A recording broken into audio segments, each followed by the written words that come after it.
fires in January, a time when we typically had rain. Our rain is coming.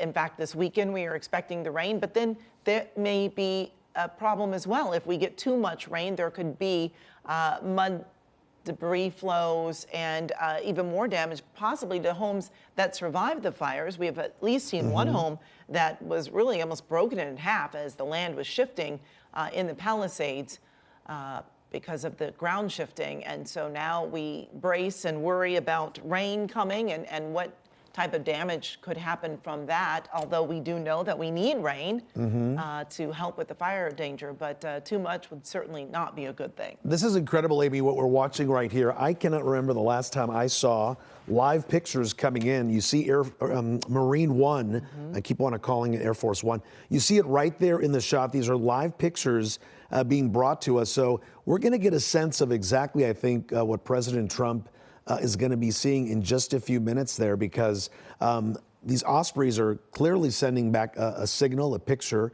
So we're seeing that happen right there. So just amazing that you can see the coast there on the side there, and he should be over the Palisades any moment.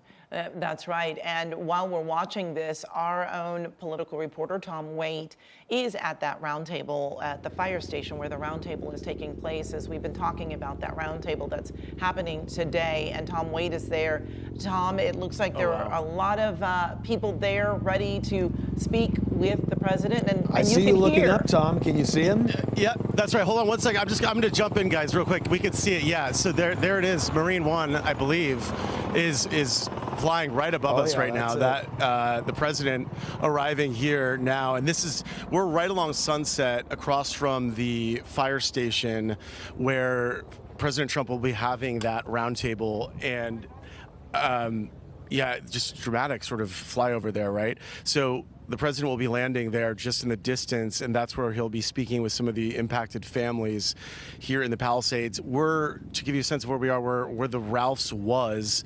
It's now, of course, a burned out husk of what it used to be. And we're along Sunset Boulevard, across from some of the shops that are also ruined here along the block. But you can see Marine One, I think, going down there just over the horizon behind some of those trees into the neighborhood. I believe that's in the Alphabet Streets section, maybe a little beyond that, of the Palisades. So the president, we just obviously witnessed a pretty nice exchange between Governor Newsom and President Trump. Always good to see our leaders, right, sort of working together, or at least laying the groundwork to do that. So I think everybody here, from Palisades to Altadena, who have been impacted by these horrible fires, are just hoping that that is the case. And in fact, just a short time ago, we spoke with Orange County Congresswoman Young Kim. She's a Republican, and she was very pleased that President Trump was coming here, and she also emphasized that it's so important that the aid that comes to people here is not conditional. Take a listen. Right now, it's not the time to talk about what type of condition. The only thing that we should worry about is whatever the federal aid, how much, whatever we bring in, it is getting to the people and the communities for rebuilding purposes. That's the only condition I would ask. All right, back out here live once again. There are more choppers coming in here. So I believe the president actually might be on one of the choppers that are arriving right now. It's unclear, obviously, for security reasons, where he is, but you can see this very dramatic procession of very powerful aviation transportation here as the president makes his way in on Marine One to the Palisades, probably surveying some of the damage first. I imagine that's probably why we're seeing these choppers over the Palisades right now, and just kind of getting a lay of the land, just showing President Trump what a horrific disaster this is, how just neighborhood after neighborhood was essentially wiped off the map by these horrific fires. And to see it from the air really gives you the absolute sense of the devastation and what was lost here and how much it will take to rebuild. And here we have, It looks like another one of the dramatic Ospreys, flyover Tom, here that escort the Marine One. And I believe this aerial tour is just kind of from neighborhood to neighborhood in the Palisades. Obviously, there were so many homes that were impacted in the Palisades, so it's important to kind of show the president, how much was lost, and it's very hard to wrap your mind around all that, right? But important for President Trump to see what, rebuilding, to see the scale of what must be done to restore these communities and restore these cities to the incredible places that they once were. So there we have it, the president here in the Palisades right now, and obviously seeing from the air, just the absolute destruction, street after street. The Palisades, so much of it, burned to the ground. So we'll see how these exchanges go. Of course, we're going to be tracking all this, but I'm going to send it back to you in the studio right now. Well, Tom, before we let you go, you're our political reporter. We've been covering just the back and forth between then candidate President Trump and the governor, Governor Newsom here. IFB. Oh, he lost IFB, which means he can't hear us right now. All right, so we'll try to reconnect with Tom. Tom, can you hear us? Okay. No, we cannot. All right. Well, I was going to say, I was going to ask him whether or not he was surprised by just how cordial it was between, almost friendly, right? Yes, the president and the governor, how well they came together.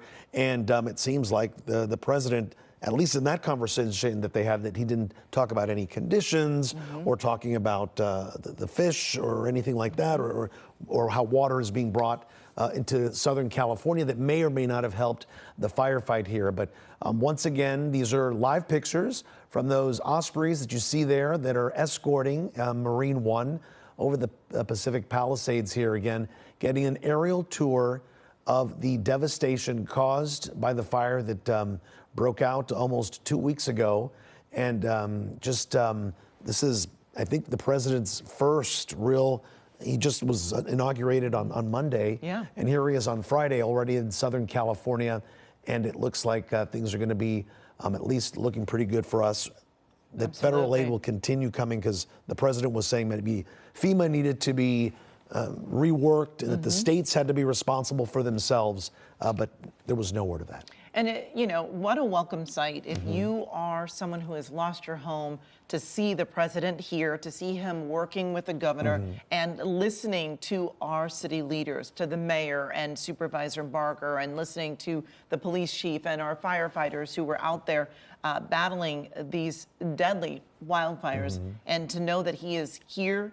He is supporting them, and he is going to bring aid for our community to help in the rebuilding process. That's right. Mayor Bass saying that she hopes that he will be supportive. It looks like that is already the case, and that he sees the partnership that the city has already had with FEMA. As we mentioned, the U.S. Army Corps of Engineers, they've been here. FEMA has already been giving checks and money to homeowners and people affected by the fire. So there's already that cooperation, that working hand in hand in the rebuilding, and that's what the mayor wants to see continue. Exactly. That's what the governor wants to see continue. In fact, the governor signing a $2.5 billion aid package today, I believe. Exactly. And we are going to be hearing more about that later on today. But this is really what we are told, the first step to just really make sure that the victims get the initial money that they need, for temporary housing, for food, for really any shelter that they might need right now. But we do know it is a long road, but they are already starting out with that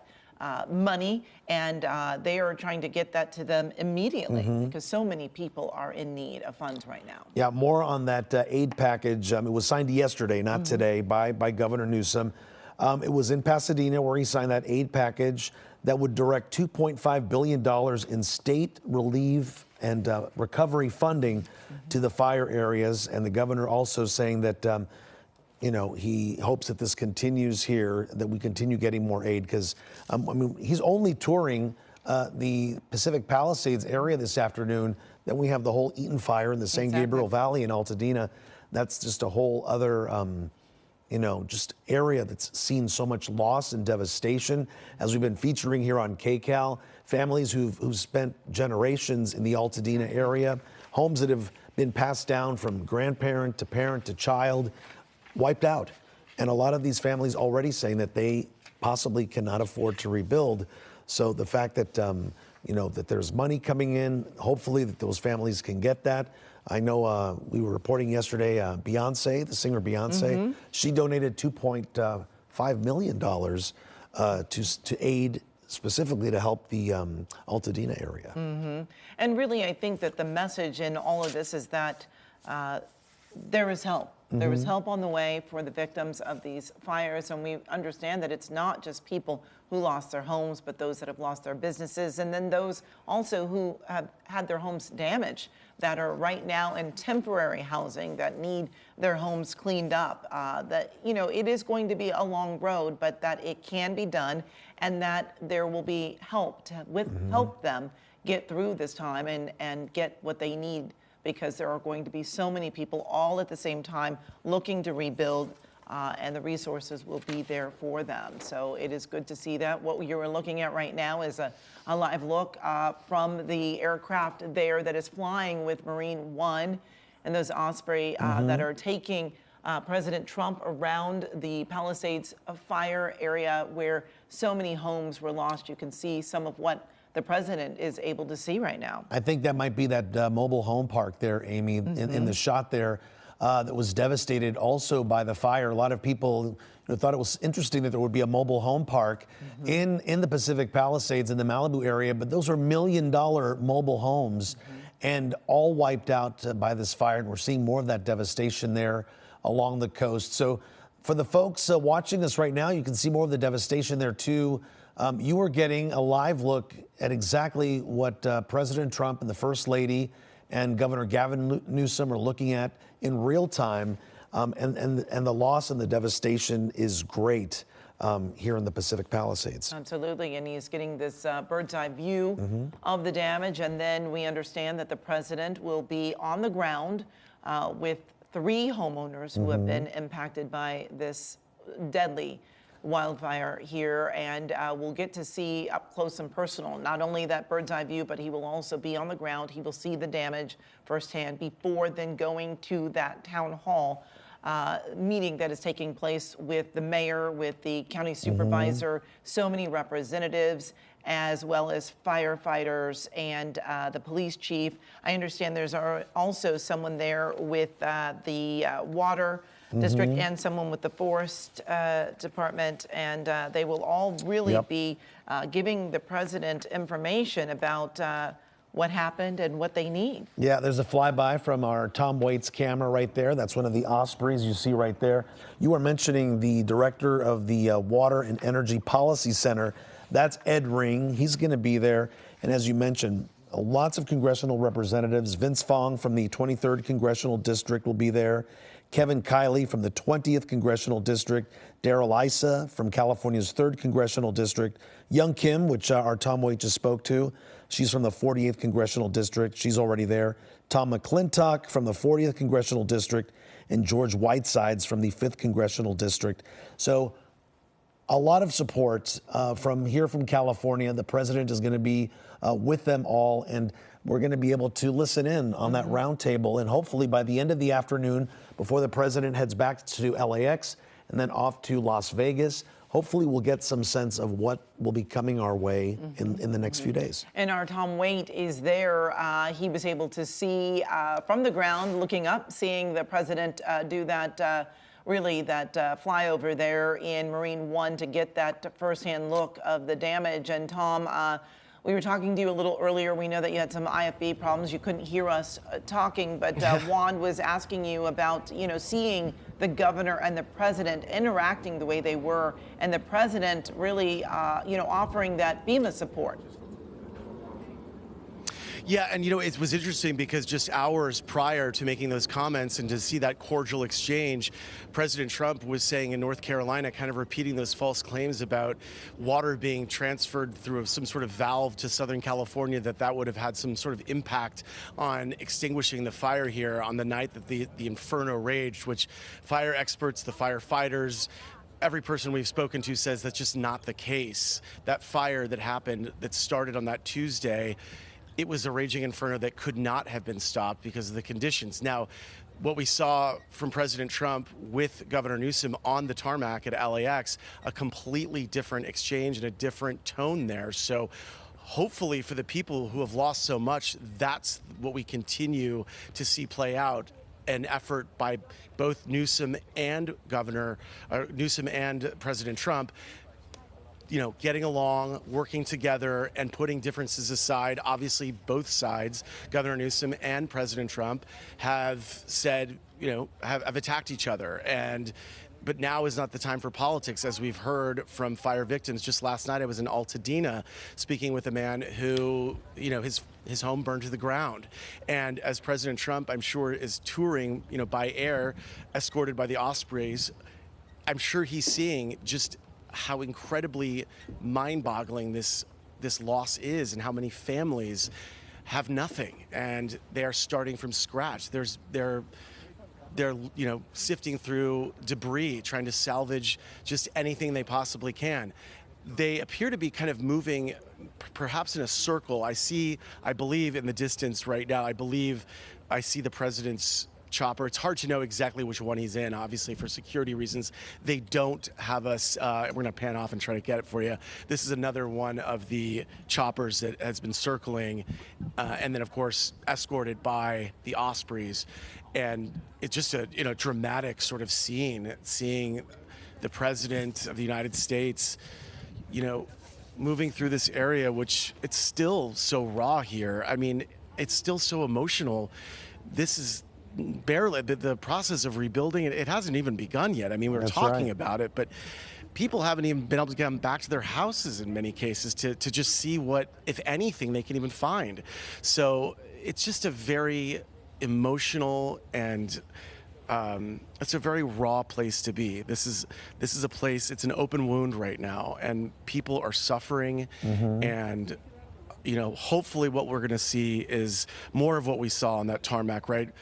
People from both parties standing together and working to help people who need, everything. They just everything. need support, financial, emotional. Yeah, I mean, it's just that is the focus for the fire victims. Well, Tom, we've got a camera here. We've just seen Marine One land in a green field there, in an open field. We see the press corps there waiting for the president and first lady.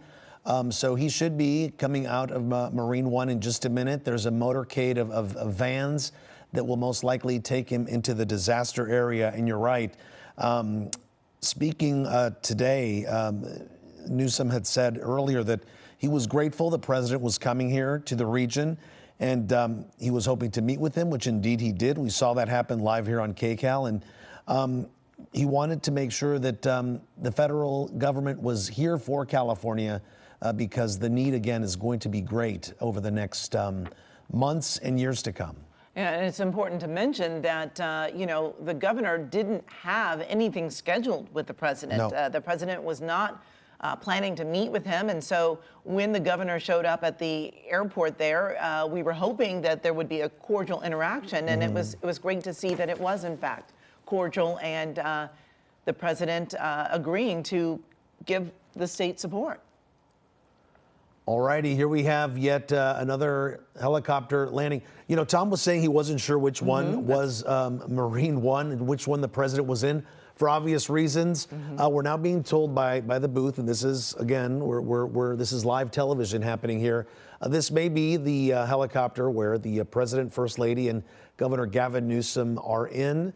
So that helicopter should be landing any moment now. And as I mentioned, they already have a motorcade of cars at the standby, ready to take them to this round table, this briefing, which was, I'm thinking they've made up a lot of time, Amy, because that briefing was scheduled for 4 o'clock, right? 4:10? Is that right? Yes. 4:05, they were supposed to meet, and then the president was supposed to be heading back to the airport at 5:20. So they only had an hour and 15 minutes planned for that briefing with all of those folks. And, which isn't a lot of time for everyone that is there. We know a lot of people want to explain to the president what happened, right? What was involved in the firefight, what perhaps they needed, what they didn't have. And so we're hoping that they will all be able to share their message with the president during that time. And as you mentioned, hopefully he has made up some time. And just behind the helicopter there, you see, it looks like members of his security detail. So my guess is that, yes, indeed, this is Marine One. And I'm guessing that there are several Marine Ones to transport the president where he needs to go. A lot of this equipment flies ahead of the president and is in place so that it is ready to go when he arrives, wherever he arrives. And as we mentioned, he'll be heading to Las Vegas later. It looks like the propellers, I guess, are starting to slow down a little bit there. So it is landed, it is parked, and in just a moment or so, we should see the president getting out of Marine One and headed to this round table where we're going to, I think, be privy to some of those conversations. Members of Congress are there, the mayor is there, LAPD Chief Jim McDonnell is there. I didn't see Sheriff Luna there, but I'm guessing that by now he may have arrived. So we should be seeing any moment now the doors to Marine One. It looks like it may be on the other side, so we're not going to necessarily be seeing it happening from where our camera is located. But the president, the first lady, and the governor should be hopping out any moment now and heading to the firehouse where our Tom Wade is at, just outside of that, for the roundtable discussion. Exactly, and it really has been a busy day for the president in this first week of his term here. Earlier, he was in North Carolina touring the damage from Hurricane Helene before then coming here to survey the damage caused by our deadly wildfires. And the president is still supposed to walk around that devastated area and meet with those 3 homeowners who have been affected by the wildfires before going to that town hall. We'll see if there is still time for all of that, because that town hall is supposed to be starting in 20 minutes. So he may have just a quick walk through of the area and meeting with those folks that have been impacted. But again, we're watching as the president and first lady are about to exit Marine One, and there are 2 of those helicopters here. One serving as a decoy. There they are. The president, the first lady, and Governor Newsom still with them right now, heading towards that motorcade and again heading towards that round table.